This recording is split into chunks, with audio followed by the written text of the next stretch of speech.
नमस्कार and welcome to Bharat affairs. Bharat ने एक बार फिर से आपको बता दें कि आरबीआई ने, रिजर्व बैंक ऑफ इंडिया ने एक बार फिर से बैंक ऑफ इंग्लैंड से 100 टन से भी ज़्यादा, लगभग कहा जा रहा है 102 टन से जो सोना है बैंक ऑफ इंग्लैंड से भारत लाया गया है। आपको बता दें कि ये जो पूरा जो मिशन है ना, इसे सीक्रेट तरीके से किया गया। आप जब भी 102 टन जो सोना है वो बैंक ऑफ इंग्लैंड से लाया गया इंडिया, ये जो पूरा प्रोसेस है ना, इसे सीक्रेटली रखा जाता है। और ये इंडिया लाने के बाद में आरबीआई यहाँ पर अनाउंस करती है कि हाँ, हमने यहाँ पर बैंक ऑफ इंग्लैंड से 102 टन जो सोना है और वो हमने मंगवा लिया है। और या हम ये कहें कि जो हमारा सोना है, जो भारत का सोना है, जो हमने बैंक ऑफ इंग्लैंड में रखा है, और वो हमने वापस अब इंडिया में ले आया है। और ये कब हो रहा है? जब दिवाली के मौके हैं, जब धनतेरस, मतलब हम कल की बात कर रहे हैं, सॉरी परसों की बात करिए, धनतेरस वाले दिन की बात है, जब आरबीआई ने इसे सीक्रेट मिशन के जरिए पूरा जो गोल्ड है ना, 102 टन गोल्ड, ये भारत मंगवाया है। और ऐसा नहीं, ये पहली बार हो रहा है। इसी साल हम मई के महीने की बात करें ना, तो मई के महीने में भी आरबीआई ने एक सीक्रेट मिशन के जरिए 100 टन जो सोना है, जो बैंक ऑफ इंग्लैंड में जो रखा हुआ था, भारत का ही सोना, इसे इंडिया मंगवाया था। और अगर हम कुछ डेटा की बात करें ना, करेंटली इंडिया में जो गोल्ड रिजर्व्स है ना, वो टोटल 854.73 टन है। वैसे तो प्राइवेटली होल्ड जो गोल्ड है, जो सोना है, ये तो इससे भी ज़्यादा हो सकते हैं, लेकिन जो सरकारी तरीके से, जो ऑफिशियल तरीके से जो सोना हमारे पास में है, जो आरबीआई के पास में है, वो 854 टन से भी ज़्यादा है। जिनमें से जो डोमेस्टिकली, मतलब जो भारत में है, जिन्हें भारत में रखा गया है ऑफिशियल तरीके से, वो 510 टन से के करीब है। और जो रिमेनिंग जो 344 टन के आसपास जो है ना, इसे हम लोग बैंक ऑफ इंग्लैंड में रखते हैं। और बैंक ऑफ इंटरनेशनल सेटलमेंट, आपको बता दें कि बैंक ऑफ इंटरनेशनल सेटलमेंट जो है, ये आप इस तरीके से समझ सकते हैं, जो पूरे वर्ल्ड में जो सेंट्रल बैंक्स होते हैं, फॉर एग्जांपल इंडिया, यूएस, सबके जो सेंट्रल बैंक हैं, इन बैंकों का एक बैंक होता है वर्ल्ड लेवल पर, इंटरनेशनल लेवल में, इसे बैंक फॉर इंटरनेशनल सेटलमेंट कहा जाता है, BIS। यहाँ पर हम लोग रखते हैं 344 टन का सोना।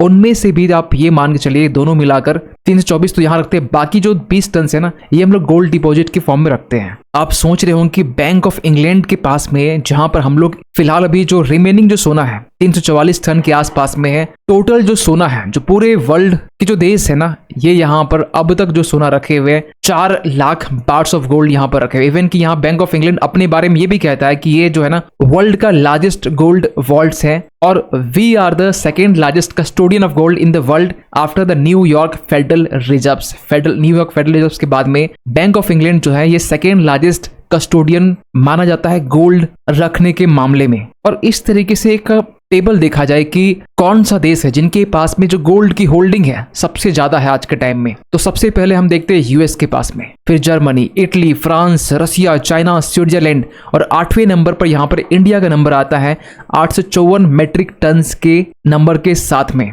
इवन कि चाइना हमसे काफी ज्यादा आगे है। हम ये कहें कि चाइना हमसे लगभग 2.5 गुना जो सोना है वो हमसे ज्यादा रखता है, 2264 टन के करीब। और चाइना जो है ना, जिस तरीके से हम लोग बैंक ऑफ इंग्लैंड रखते हैं, चाइना भी एक टाइम था, 2005 के हम पहले की बात करें, जब चाइना बैंक ऑफ इंग्लैंड में रखा करता था। लेकिन 2005 के बाद में जब चाइना एक कॉर्पोरेट कंट्री बन के उभरता है, इसके बाद ना चाइना बैंक ऑफ इंग्लैंड से, इवन की और भी जो गोल्ड की वॉल्ट है, वहां से चाइना जो है अपनी गोल्ड को वापस अपने देश ले आता है। और कुछ जो गोल्ड है ना, चाइना बेसिकली यहाँ पर जो यूके है, वहां पर जो सीक्रेट लंदन वॉल्ट है, यहाँ पर इसे खरीद चुका है। और खरीदने के बाद में कुछ जो गोल्ड है, फॉर एग्जाम्पल की $80 बिलियन का जो गोल्ड है, चाइना आज के टाइम में लंदन के सीक्रेट लंदन वॉल्ट में रखा हुआ है। लेकिन चाइना का जो नंबर है 2264 मेट्रिक टन, ये जो नंबर्स है, इनमें से 90% से भी ज्यादा जो गोल्ड है वो आज के टाइम में चाइना में ही प्रेजेंट है, या तो चाइना के बैंक के पास में है, या फिर चाइनीज आर्मी के अंडर में है, कंट्रोल में है। और अगर हम इस बारे में बात करें ना कि आज के टाइम में रिसेंटली जुलाई सितंबर और सितंबर के बीच हम बात करें, इसी हम 3 मंथ की हम बात कर रहे हैं, इस 3 मंथ में ना चाइना और इंडिया का कंपेयर करें तो इंडिया जो है 51% से भी जो ज्यादा जो गोल्ड है इस 3 महीने में ही खरीदे हैं। आपको पहले ये बता दें कि ये जो पूरा महीना होता है ना, सितंबर, अक्टूबर, ये फेस्टिव सीजन माना जाता है, और ये वेडिंग सीजन ही माना जाता है, जिनमें लोग सोना खरीदते हैं, डिमांड बढ़ती है गोल्ड की।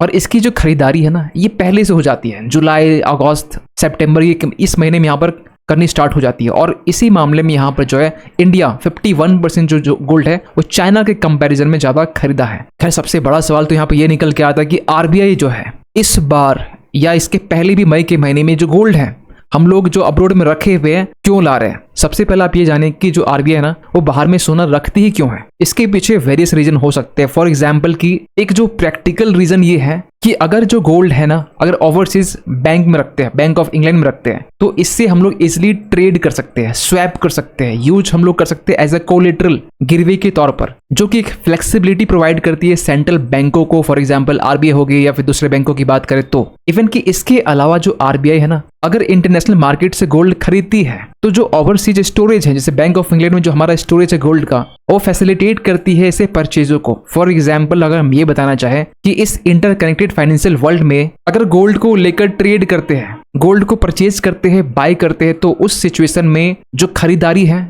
जो सेल्स है, जो बाय है, ये इजिली ये क्विकली हो सकती है अगर हम लोग दूसरे देशों में गोल्ड रखते हैं तो। लेकिन एक समय था 1991 की बात कर 1991 और 1991 के बीच की हम बात कर रहे हैं जिस टाइम में ना आज के टाइम में सीक्रेट मिशन के जरिए आरबीआई सोना बाहर से वापस इंडिया ला रही है। लेकिन एक वो दौर था 1990 का टाइम में जब आरबीआई ने सीक्रेट सेल के जरिए जो सोना है वो यूके के बैंक ऑफ इंग्लैंड को दे रही थी। और उस वक्त इंडियन एक्सप्रेस में ऐसी खबरें निकल के आ रही थी कि secret sale of gold by RBI again यहाँ पर जो है बैंक ऑफ इंग्लैंड को दे रही है। एक्चुअली 1990 के टाइम में जब उस वक्त के प्रधानमंत्री चंद्रशेखर जी थे, उनकी सरकार थी, और उस वक्त जो भारत है फॉरेक्स रिजर्व से जूझ रहा था क्योंकि हमारे पास में लेस देन 1 बिलियन से भी कम जो डॉलर है ये फॉरेक्स रिजर्व थी। और उस वक्त जो फाइनेंशियल क्राइसिस इंडिया में हमें सामना करना पड़ रहा था और उस वक्त जो आरबीआई के गवर्नर थे एस वेंकटरमन, इन्होंने एक आइडिया प्रेजेंट किया क्यों ना हम लोग इंटरनेशनल बैंक से जो है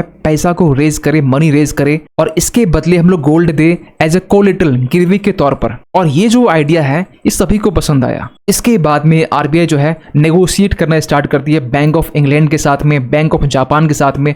बैंक ऑफ जापान वैसे तो कंप्लीटली एग्री नहीं था लेकिन हाँ बैंक ऑफ इंग्लैंड जो है ये कंप्लीटली एग्री होता। और यहाँ पर हमने 400 मिलियन के लोन इन बैंकों से लिए और इसके बदले में जो सोना है वो हमने इन बैंकों को दिए। लेकिन जब 1991-90 के बीच में फॉरेन एक्सचेंज क्राइसिस हमें जब देखने को मिल रहा था उस वक्त हमने लगभग 405 मिलियन जो लोन है डॉलर का ये बैंक ऑफ इंग्लैंड से ओनली यहाँ पर हमने सिक्योर किया था, हमने लिया था। वैसे अगर आप सवाल ये पूछें कि क्या ये लोन हमने पे कर दिए, यस बिल्कुल, और ये 1991 में हमने पे कर दिए थे। तो फिर यहाँ पर आरबीआई क्यों यहाँ बैंक ऑफ इंग्लैंड में गोल्ड को रखती है और क्यों स्टिल यहाँ पर 300 टन से भी ज्यादा यहाँ पर जो सोना है वो बैंक ऑफ इंग्लैंड के पास में। इसके पीछे एक छोटा रीजन है, लॉजिस्टिकल रीजन, कि अगर सोना बाहर में होता है तो हम लोग इजिली यहाँ पर ट्रेड, स्वैप या फिर जो अर्निंग होती है इसे रिटर्न कर सकते हैं। फिर एक सवाल दिमाग में आ रहा होगा कि आरबीआई फिर यहाँ पर क्यों बैंक ऑफ इंग्लैंड से वापस इंडिया ला रही है।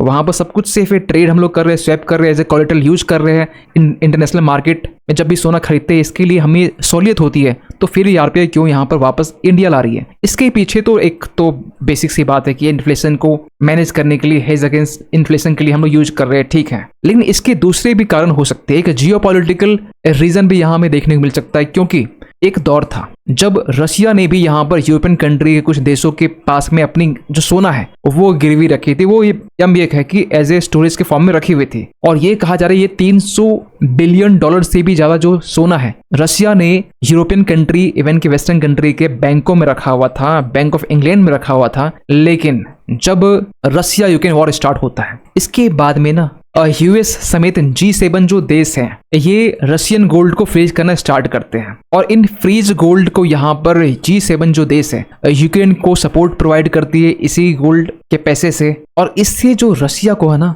एक बहुत बड़ा नुकसान फेस करना पड़ता है। और ये जो सेम नुकसान है ना एक दूसरा देश भी है वेनेजुएला, जो रिसेंट पिछले साल की हम बात कर रहे हैं, दिसंबर की बात कर रहे हैं, जब यहाँ के जो प्रेसिडेंट है निकोलस मडुरो, इनके ऊपर ये चार्जेस यहाँ पर यूके की तरफ से लगाया जाता है कि ये जो निकोलस मडुरो है ना ये धांधलीबाजी करके इलेक्शंस में जीते हुए हैं। यूके यहाँ पर वार्न भी करता है कि फ्री एंड फेयर इलेक्शन करवाया जाए यहाँ पर। लेकिन इसके बावजूद भी यहाँ पर निकोलस मडुरो फिर से प्रेसिडेंट बन के निकल के सामने आते हैं। और ये देखने के बाद में बैंक ऑफ इंग्लैंड की तरफ से जो वेनेजुएला के जो गोल्ड है बैंक ऑफ इंग्लैंड में इसे फ्रीज कर दिया जाता है। वेनेजुएला आपको बता दें कि ये एक साउथ अमेरिकन कॉन्टिनेंट का एक छोटा सा देश है जिसके आसपास गुयाना, कोलंबिया जैसे जो देश है वो आपको नजर आएंगे। तो क्या ये ऐसे जियोपॉलिटिकल अगर चेंजेस होते हैं तो इंडिया के पास जो सोना है जो यूके में हमने रखा हुआ है, क्या इसका इम्पैक्ट हमें देखने को मिल सकता है इंडिया के रिस्पेक्ट में भी? मे बी और मे नॉट भी। अगर हम बात करें यहाँ पर रिसेंटली बांग्लादेश के बारे में, जहां पर रिसेंटली इलेक्शन कंडक्ट हुए,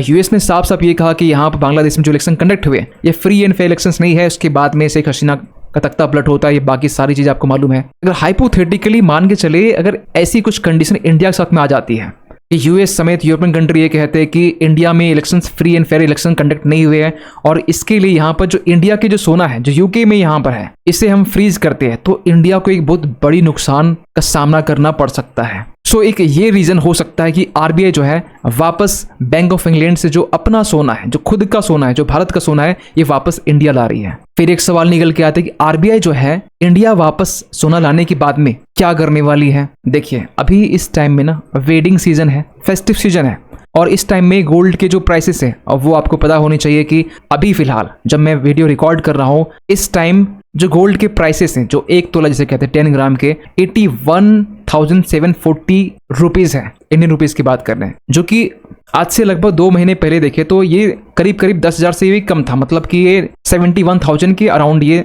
जो प्राइस थी जो था, लेकिन ये बढ़ के इतना हो चुका है क्योंकि ये डिमांड बढ़ रही है।